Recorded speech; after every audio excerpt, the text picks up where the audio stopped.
not an illusion. You are now entering the Upper Peninsula of Michigan. The piece of land that is also Michigan on the north sides of the Straits of Mackinac. And we continue the I-75 video. In a couple seconds. Good morning, everyone. This is Scott, or the Scottman. We're here to do a driving video today. We are heading north on I-75. So, as you can tell, we're doing another I-75 segment. Figure, why not do two while I'm up here this weekend?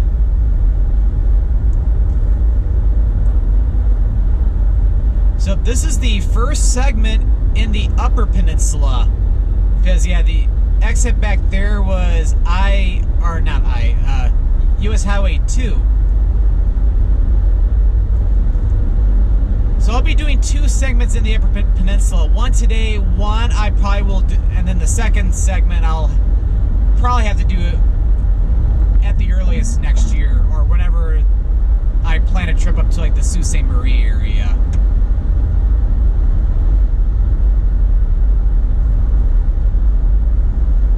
Because I think time-wise, it's about 45 minutes to go from St. Ignace, where we are right now, all the way up to...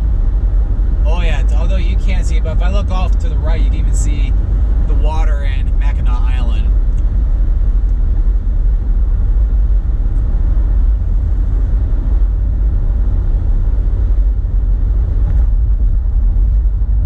About 50 miles to Sault Ste. Marie. For this video, I'm only going up to Rudyard, which is approximately halfway to Sault Ste. Marie, if not maybe a little bit more.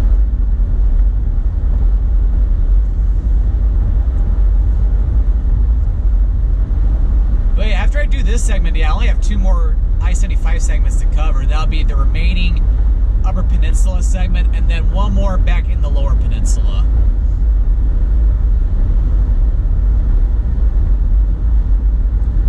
But yeah, the stretch of I-75 from the Highway 2 exit all the way to Sault Ste. Marie, this is probably the least traveled section of I-75 in the state of Michigan, if not even the rest of the country. Just because from here going north, there's the exit that takes you up to like Scottman895 Falls, which is, I believe, is M-123. Which will be coming up several miles from now, and also the exit for Drummond Island, and eventually to M-48. Well, that's pretty close to Sault Ste. Marie, and then of course Sault Ste. Marie and the International Bridge go over to Sault Ste. Marie, Ontario.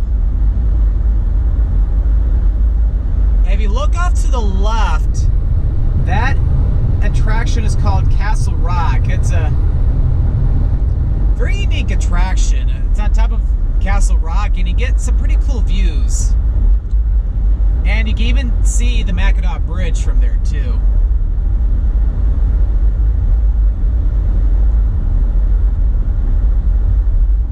I remember going up there, I think it was back in 2012 when I went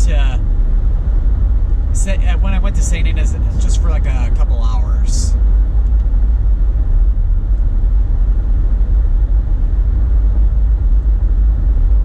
But yeah, although I almost should have done a redo video of St. Ignace while I was here, but pretty much ran out of time.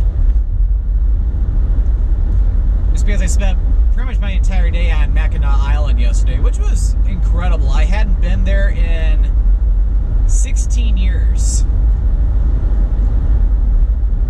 And that was when I was like 15 years old. I went with my parents back then. And back then, that was my very first trip to Mackinac Island. So, with my trip there yesterday, that was my my second trip to Mackinac Island in my entire life so far. And the island is beautiful. Because you got the nice town that is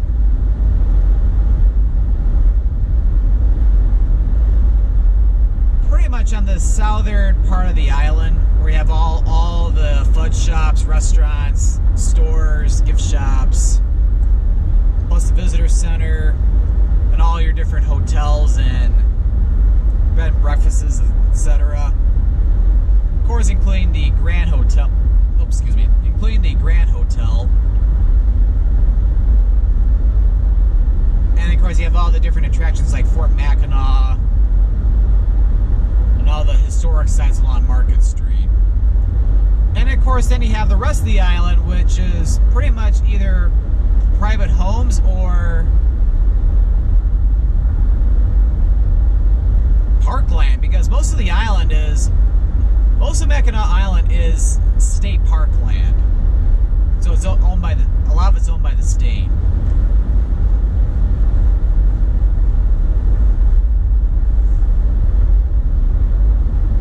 And what's cool about the island is that, yeah, they banned automobiles on the island. You might see one every once in a blue moon, like if it's an ambulance or like maybe like a service vehicle, but very, very, very little. Here's the exit for M-123. That is the exit which will take you somewhat toward Newberry, but not directly. Because M-123 eventually links up to M-48, and then past that, you'll first go up to Paradise, and if you were to go north from Paradise, you'll head over to Whitefish Point, which Whitefish Point, like miles and miles off of that point, that's where the Edmund Fitzgerald sank during that storm in November of 1970. I can't remember the years, either 1974 or 1975. I'd like to say 1974, but I'll put an annotation on here if it was 75.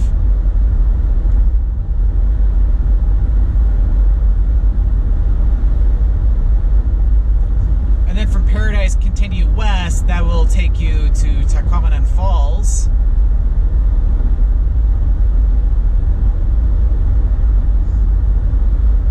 Okay, I have another 22 miles to Rudyard.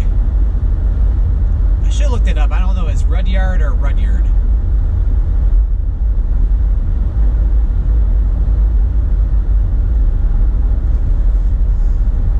And M-123 west of Scottman895 Falls, it'll end up in Newberry before it ends back at M-28 further west.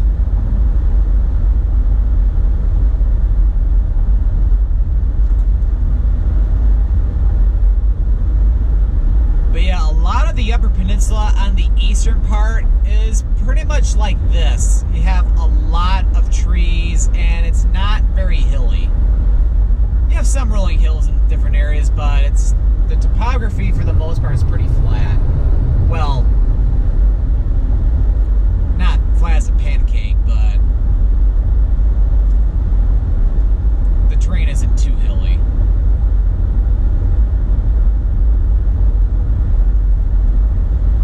Or at least compared to the stretch of I-75 in the northern Lower Peninsula between Grayling and Mackinac City. So after I film this, I'm going to be going to Mackinac City for the morning, so I'll essentially be turning back around to go the other way.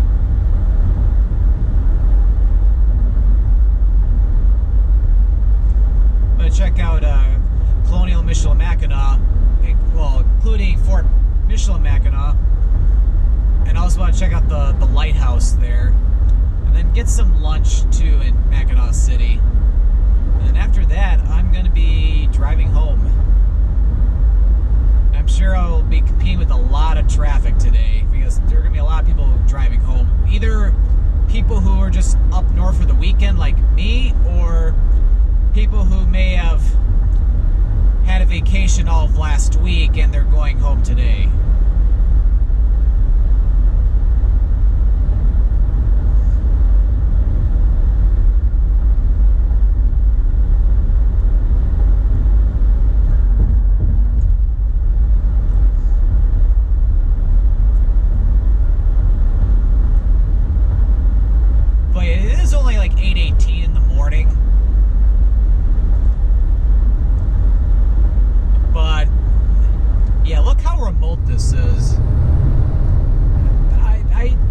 see a car way off in the horizon, maybe even two, but other than that, I'm the only car on the freeway right now.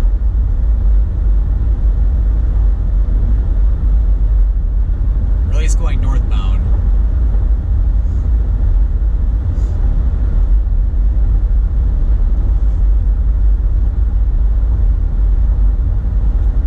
But yep, I-75 is quite a fantastic freeway, I have to say.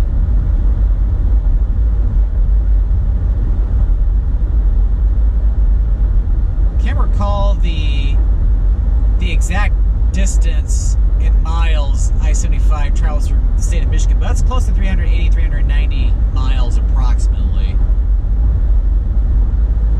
It goes through the Upper Peninsula and all the remote areas of the northern lower peninsula, and eventually head down to the Saginaw Bay Area, and it goes through Metro Detroit, and it's a lot busier of a freeway there.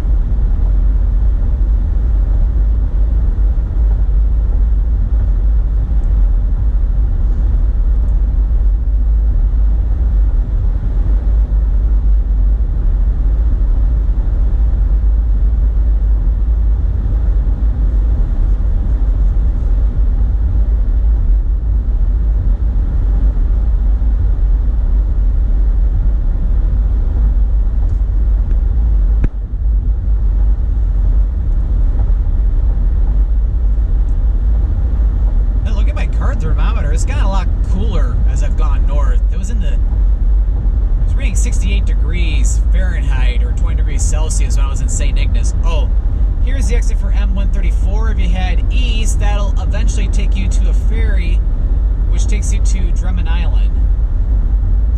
I have never been on Drummond Island, so I'm curious. Anybody watching this video, what's Drummond Island like? I could probably check out some YouTube videos, but definitely should try to go over there sometime. See, just to see what it's like.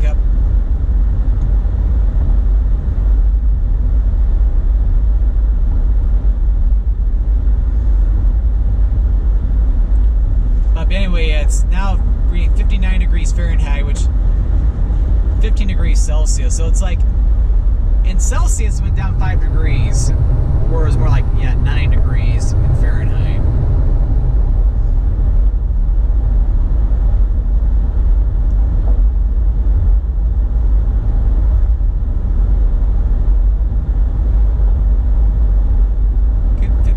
To Rudyard.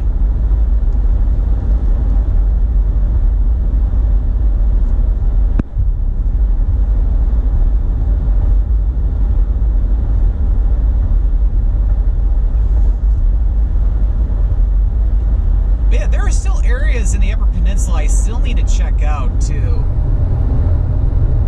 Probably will not be this year, but I've been to a lot of the areas in the eastern part of the peninsula, like Pictured Rock, although I've only been to Pictured Rock by tour boat. Of course, I've seen Sault Ste. Marie, although I wouldn't mind going back up there again to maybe take like the Sioux Locks boat tour.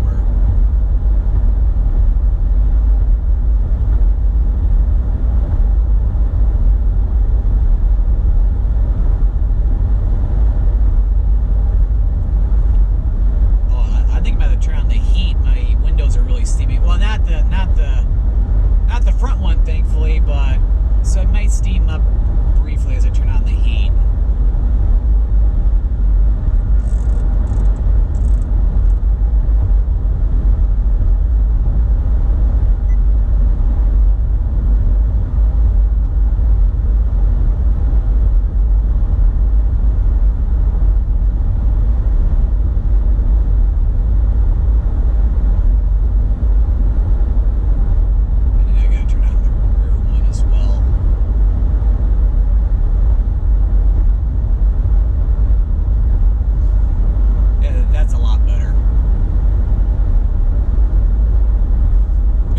Crazy. It's like I'm gonna have to use the heat and the air conditioner in the same day because it's on the cool side up here, and then once I get back down to the lower peninsula, especially I'd say south of like the base area, it's gonna be in the low 80s today, so it's gonna be warm.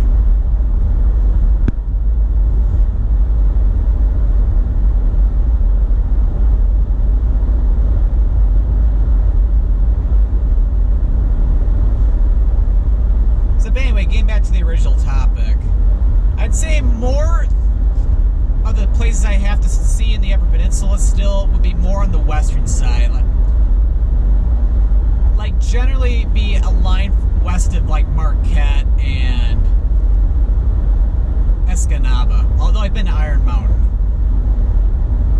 So I still have to go to Ontonagon, check out the area around Ironwood, which is like the westernmost part of the entire state of Michigan.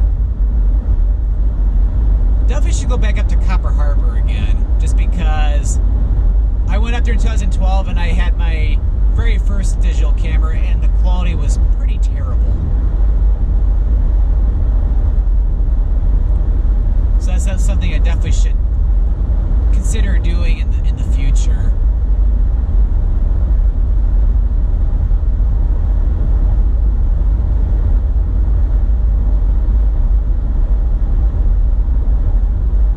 Oh yeah, and there's still areas in the Lower Peninsula, well, that I should check out still too.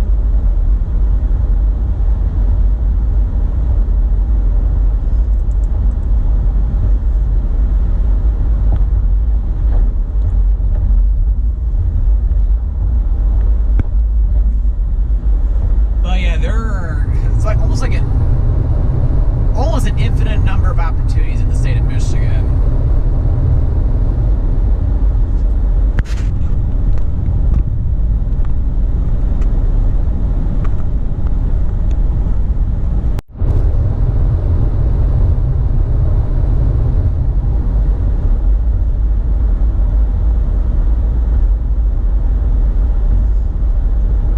But with how remote this part of I-75 is, yeah, there's hardly any exits. Because if you've noticed, we've only seen 4 exits so far, including the one where we started the video. Because you had the exit for Highway 2, then you had the exit for where Castle Rock is, and you have the northern part of the business loop for St. Ignace, then you had M-123, and then M-134 for Drummond Island. The next exit's going to be for Rudyard, and I'll be getting off there to turn back around. Because I'm not going to be continuing this video up to Sault Ste. Marie, and I'm not filming the remaining segment today.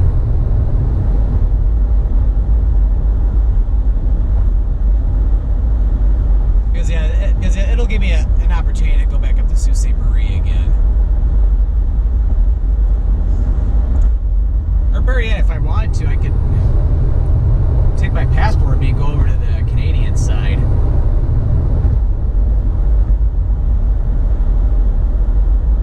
So I suddenly see both Sault Ste. Maries.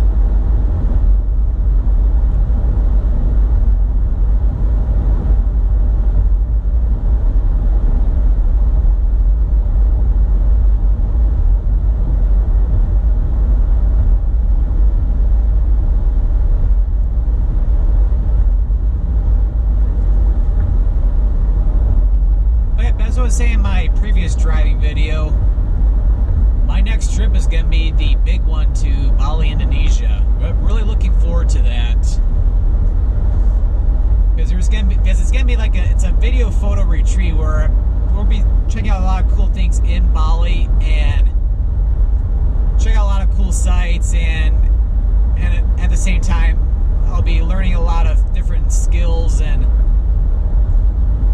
different things for video and also even for photography as well.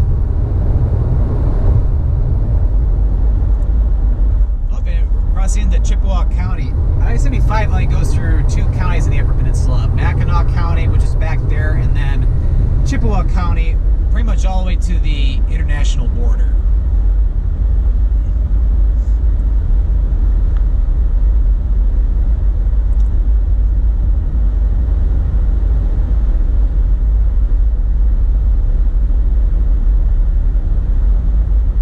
But yeah, it's still pretty crazy how little traffic there is here. Anyway, about the Bali trip. So yeah, I think there's going to be several other videographers, photographers, or possibly even YouTubers too, all going on the trip, and it's going to be hosted by a few people I follow on YouTube. Because yeah, it's going to be hosted by Brendan Vanson and Greg Snell. They're both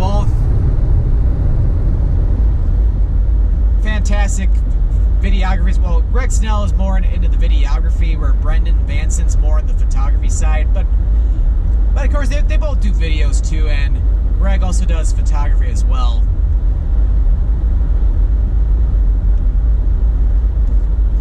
So yeah, they're the ones hosting it, and also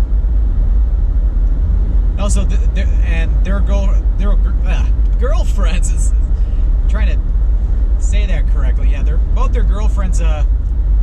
Nellie Winter, Greg's girlfriend, will also be co-hosting it as well, and then also Brendan's girlfriend, Jody Dewberry, aka Alla Jode, on YouTube. Yeah, so it'd be cool to finally meet the four of them, because I watched their videos somewhat.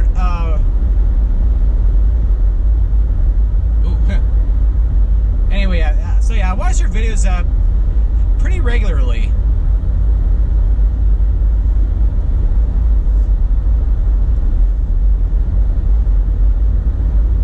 So yeah, so as you can tell, yeah, all four of them inspire me.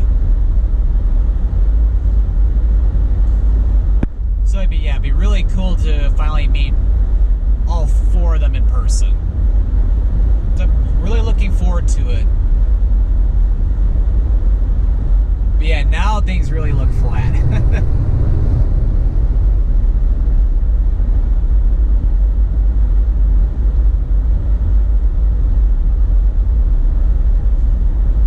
So we're getting ready to approach the exit for M46, or 48.